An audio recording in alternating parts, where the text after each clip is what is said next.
नमस्कार साथियों, आपका स्वागत है अपने चैनल में भारतीय पाठशाला। और भारतीय पाठशाला चैनल आपके लिए विभिन्न प्रतियोगी परीक्षाओं के लिए महत्वपूर्ण टॉपिक, महत्वपूर्ण प्रश्न आपके लिए लेकर आता है। तो आपने इसे बहुत ज़्यादा पसंद किया, उससे हम भी आपके लिए अच्छे अच्छे प्रकरण हैं वो ला रहे हैं। तो आज हिंदी साहित्य के वन लाइनर जो महत्वपूर्ण प्रश्न हैं उन्हीं को आगे बढ़ाते हुए अन्य जो महत्वपूर्ण प्रश्न है उसका भाग दूसरा है। तो आप ध्यान करें, इम्पोर्टेंट क्वेश्चन है और ये आपके परीक्षा में पूछे जाते हैं, आप ज़रूर इनको नोट करें। तो आदिकाल से जो महत्वपूर्ण प्रश्न है वो ये है कि सिद्ध साहित्य से तात्पर्य क्या है। सिद्ध साहित्य से तात्पर्य तो वज्रयान परंपरा के सिद्ध आचार्य द्वारा रचित साहित्य, ये जो वज्रयान जो परंपरा थी ना उससे सिद्ध आचार्य द्वारा ये रचित साहित्य है। इम्पोर्टेंट, आदिकालीन काव्य धारा में उपलब्ध नहीं है। तो आदिकालीन जो काव्य धारा है उसमें क्या उपलब्ध नहीं है? सिद्ध साहित्य उपलब्ध है, जैन साहित्य उपलब्ध है, सिख साहित्य। तो ये क्वेश्चन है वो आपका सही हो जाएगा, क्योंकि सिख साहित्य है वो आदिकाल में उपलब्ध नहीं था। आपको ये महत्वपूर्ण प्रश्न है वो इनको ध्यान में रखना है। तो आगे हम बात करते हैं, संधा जो भाषा है उसका अर्थ क्या है। ये एक अंतः साधनात्मक अनुभूतियों का संकेत करने वाली प्रतीक भाषा है। कर्कश युक्त प्राकृतिक भाषा है, या मधुर शब्दों से युक्त पाली भाषा, या तत्सम शब्दों से युक्त प्राकृत भाषा।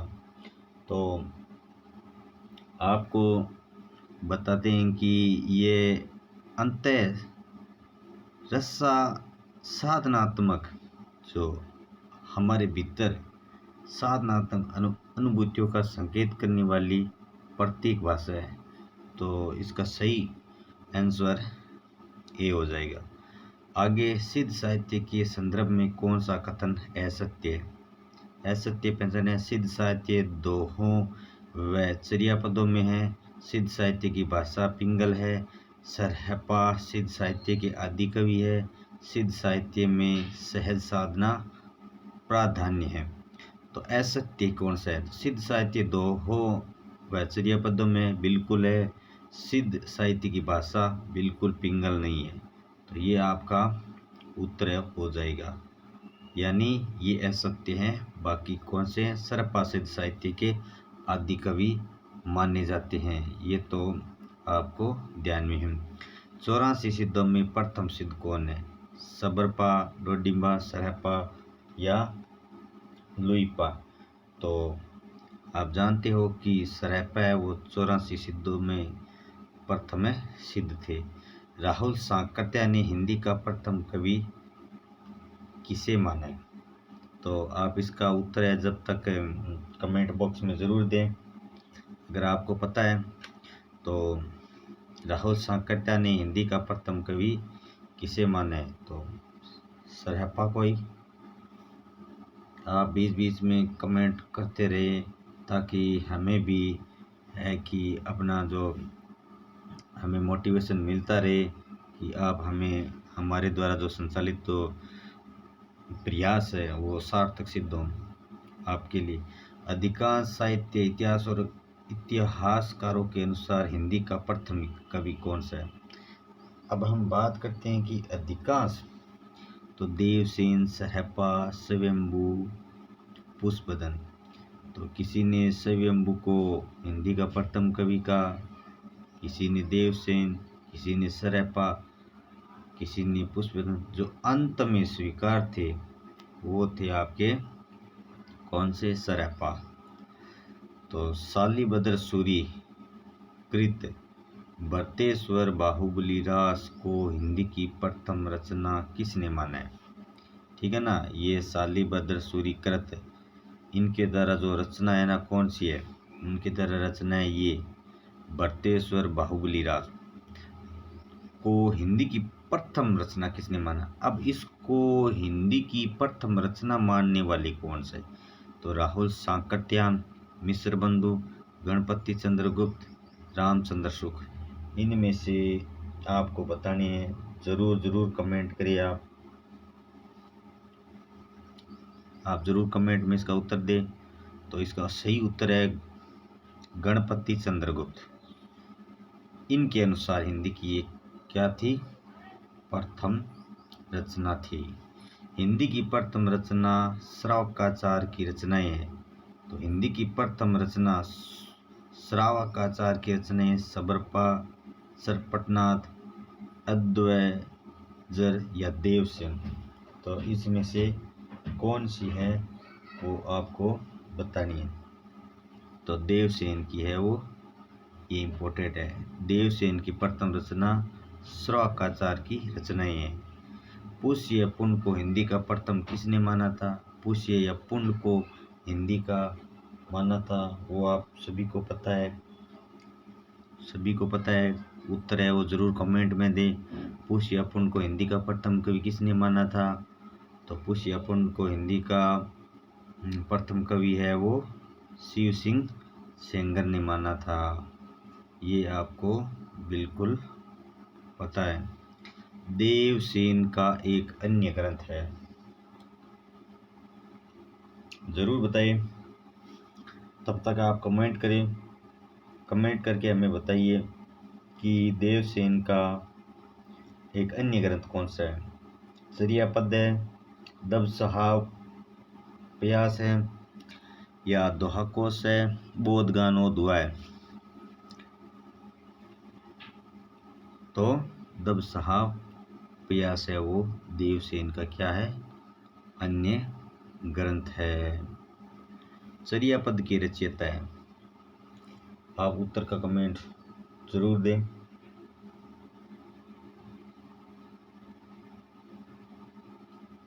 सरहप्पा, तिलोपा, सबरपा और शांतिपा। या सरहप्पा है, तिलोपा है, सबरपा है। तो उत्तर है इसका सबरपा। सरिया पद के ये क्या थे? रचयिता थे। ठीक है, अगर अच्छा लगे तो क्लास को लाइक, कमेंट, चैनल में नए विजिट करे हो तो सब्सक्राइब जरूर कर लेना और सभी दोस्तों के साथ शेयर जरूर करें ताकि नेक्स्ट वीडियो का नोटिफिकेशन है वो आपको मिल जाए। अवधूत मत किसे कहते हैं? तो अवधूत मत है वो जैन संप्रदाय को कहते हैं। सिद्ध संप्रदाय को, सगुण संप्रदाय को, नाथ संप्रदाय को, जो ये है वो जैन संप्रदाय को कहते हैं। जोई जोई पिंडे सोई ब्रह्मांडे सिद्धांत किसका है? गोरखनाथ का, मच्छंद्रनाथ का, सरपटनाथ का, जलंधरनाथ का। तो ये है वो आपका किनका है? उत्तर कमेंट में दे। ये प्रमुख है वो जोई जी गोरखनाथ का है।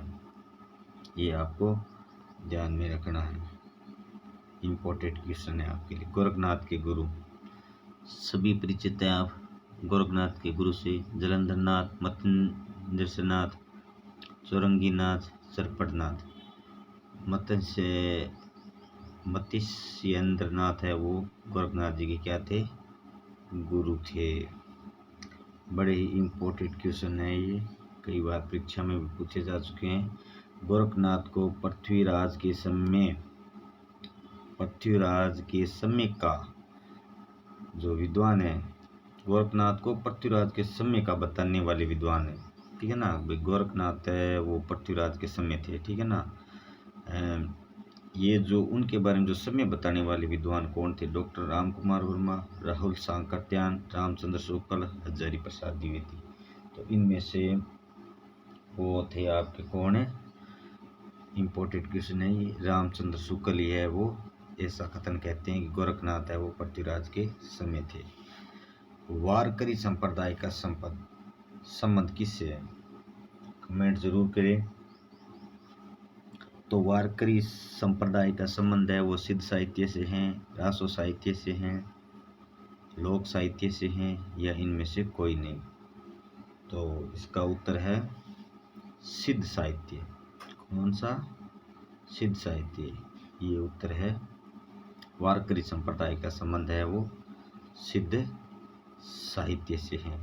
84 सिद्धों में सर्वोच्च स्थान किसका माना गया है? सरैपा का, डोडीपा का, लुइपा का या सबरपा का? उत्तर है वो जरूर कमेंट में दें। तो 84 सिद्धों में सर्वोच्च स्थान किसका है? तो सर्वोच्च स्थान है वो लुइपा का है। इम्पोर्टेंट क्वेश्चन है। चैनल को सब्सक्राइब जरूर कर लेना एक बार, ताकि नेक्स्ट वीडियो का जो नोटिफिकेशन जारी होता है वो तुरंत आपको मिल जाए। सिद्ध कवियों की भाषा को संधा नाम किसने दिया? अभी हमने ये संधा भाषा के बारे में पढ़ा था ना। ये क्या थी? ये अंतःसाधनात्मक अनुभूतियों का संकेत करने वाली जो प्रतीक भाषा है ना, वही क्या थी? संधा भाषा थी ना। तो सिद्ध कवियों की भाषा को ये संधा नाम दिया किसने? मेरुतंग या आनंद तिलक ने, नयनंदी तथा देवसेन ने, हरिभद्र सूरी या राम शून्य या अद्यवज तथा मुनिदत्त ने? इनमें से किसने दिया था वो आपको बताना है। तो ये अद्वय वज्र तथा मुनिदत्त ने संधा नाम दिया था। कमेंट जरूर करते रहिए, ताकि हमारा जो मनोबल है वो आपके लिए अच्छे क्वेश्चन लाने के लिए सदैव बढ़ता रहे। नेक्स्ट वीडियो आपके लिए अच्छा सा लेकर आएँ। लाइक शेयर जरूर करें। अभिमान मेरु किसे कहा गया है? अभिमान मेरु पुष्पदंत को, देवसेन को, मेरुतंग को या स्वयंभू को? तो ये कहा गया है मेरुतंग को। ठीक है ना। इम्पोर्टेंट क्वेश्चन है। प्रथम जैन कवि कौन है? देवसेन, हेमचंद्र, धनपाल या पुष्पदत्त? कमेंट जरूर करें। प्रथम जैन कवि देवसेन, हेमचंद्र, धनपाल, पुष्पदत्त? तो देवसेन है वो आपके प्रथम जैन कवि है। अर्थात जैन में जो प्रथम कवि है ना, वो देवसेन को माना गया है। लाइक शेयर जरूर करें और आगे भेजते रहिए। इम्पोर्टेंट क्वेश्चन है हिंदी साहित्य से। आदिकाल के कुमारपाल प्रतिपोध के रचयिता है देवसेन, धनपाल, सोमप्रभ सूरी, अद्योतन सूरी? अब कुमारपाल प्रतिबोध के रचयिता कौन है वो आपको बताने है। तो सोमप्रभ सूरी ये कौन है? कुमारपाल प्रतिबोध के रचयिता है। आगे वाला प्रश्न है, अपभ्रंश में दोहा काव्य का आरंभ माना जाता है। अब जो ये अपभ्रंश है, उस अपभ्रंश में दोहा काव्य का आरंभ कब से माना जाता है? वेरी वेरी इंपॉर्टेंट क्वेश्चन है आपके लिए। जोइंदुकृत, परमात्म प्रकाश तथा योगसार से, राम सीकृत पाहुड़ दोहा से, सरहपा कृत दोहा कोश से, डोला मारूरा दुआ से? इसमें आपको बताना है कौन सा है। कमेंट जरूर करें। तो जो ये जोइंदुकृत, परमात्म प्रकाश तथा योगसार, यही है वो अपभ्रंश में दोहा काव्य का आरंभ माना जाता है। ये आपको इम्पोर्टेंट ध्यान में रखना है। अब हम आगे बात करते हैं प्रबंध चिंतामणि के रचयिता धनपाल है, मेरुतुंग है, रोड़ा कवि है या राम सिंह है? इनके बारे में आपको बताना है। तो कमेंट जरूर करें। प्रबंध चिंतामणि के रचयिता मेरुतुंग है। बहुत ही महत्वपूर्ण क्वेश्चन, इम्पोर्टेंट। हर क्वेश्चन अपने आप में इम्पोर्टेंट है। रेवंत गिरिराज के रचयिता अद्योतन सूरी, जिनप्रभ सूरी, सोमप्रभ सूरी या विजयसेन सूरी? अगर आपको तैयारी भी आपने टॉपिक पढ़ा है अच्छी तरह से, तो आप रिवीजन के लिए भी तुरंत कमेंट करें। इससे हमें भी पता चले कि आपकी तैयारी कैसी है। तो विजय सेन सूरी है वो इसके रेवंत गिरिराज के रचयिता है। Very important question. आगे हम बात करते हैं अपभ्रंश के भाषिक और व्याकरणिक रूप का स्पष्ट और सुव्यवस्थित विवेचन किसने किया। अब ये क्वेश्चन है वो आपको बताना है हेमचंद्र ने, दामोदर पंडित, स्वयंभू, पुष्पदंत। तो इसमें से कौन सा है वो आपको बताना है। तो इसमें हेमचंद्र,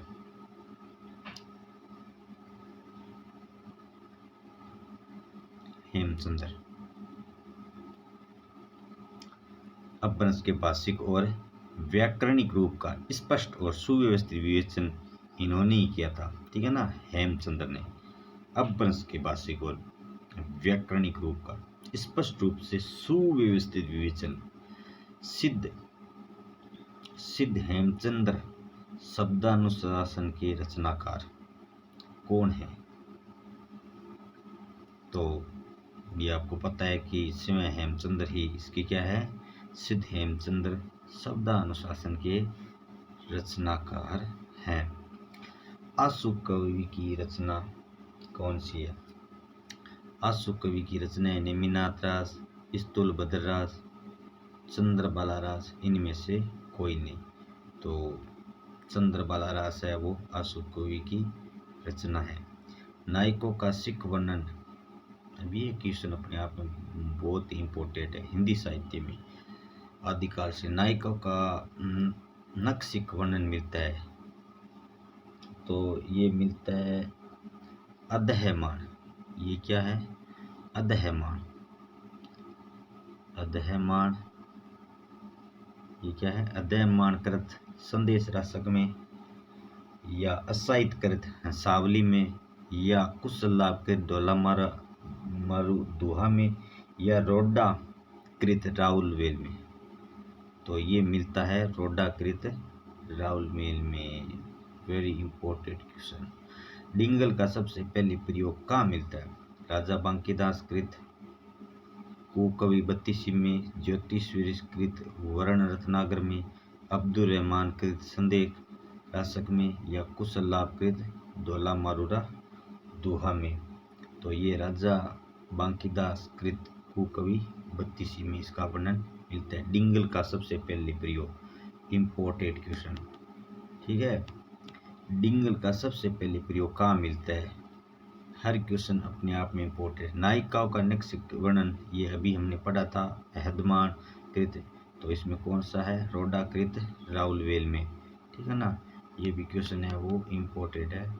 तो आपको डिंगल का सबसे पहला प्रयोग राजा बांकीदास कृत कुकवि 32 में मिलता है। रिपीट क्वेश्चन है लेकिन इम्पोर्टेंट है आपकी तैयारी के लिए, तो इनको आप ध्यान में रखिए। सिद्ध सेन कृत विलासवेनी कहाँ किस कोटि का काव्य है। अब आपको ये बताना है।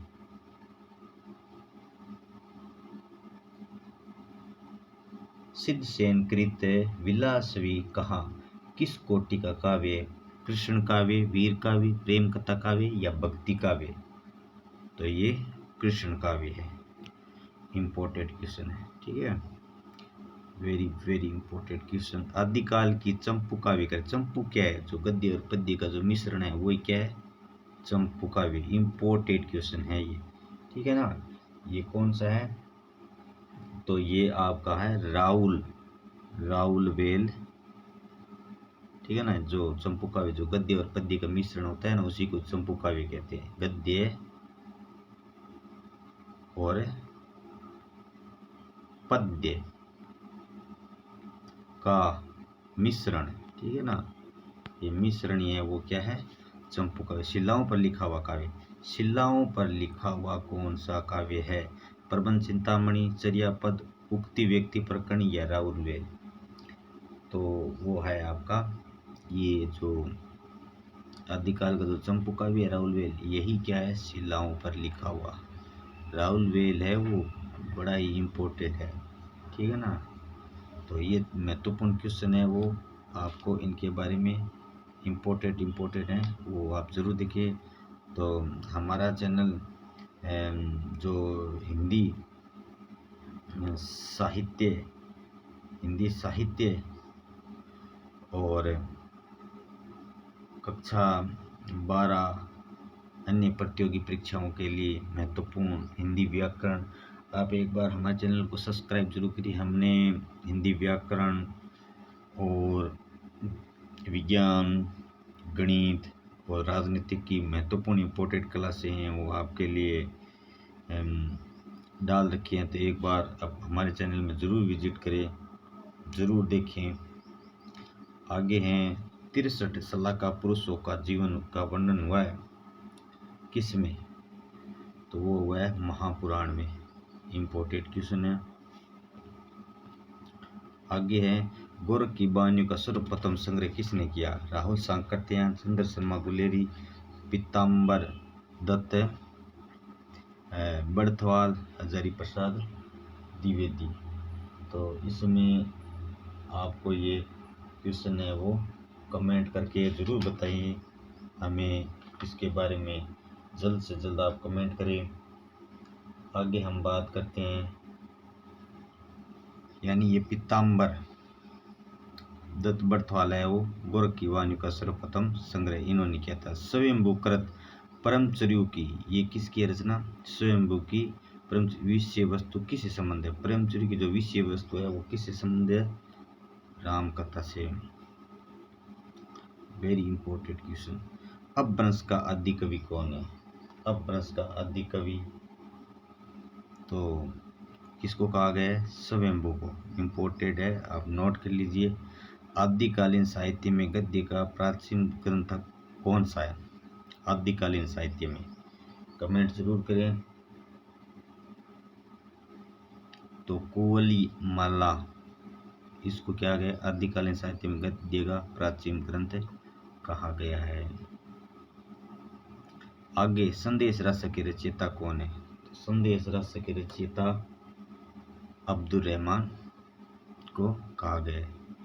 ठीक है, तो ये थे आपके लिए इम्पोर्टेंट क्वेश्चन किससे, आदिकाल से। तो आगे हम और भी थोड़ी छोटी सी क्लास में क्वेश्चन लेकर आएंगे, तो आप ज़रूर हमारी क्लास में विजिट करिए, लाइक करिए, शेयर करिए, चैनल को ज़रूर सब्सक्राइब कर लें। आगे आने वाले महत्वपूर्ण वीडियो जो विभिन्न प्रतियोगी परीक्षाओं में सबसे पहले आपको मिले, यही आशा मैं करता हूँ। नेक्स्ट वीडियो का इंतज़ार करें, तब तक के लिए जय हिंद, जय भारत।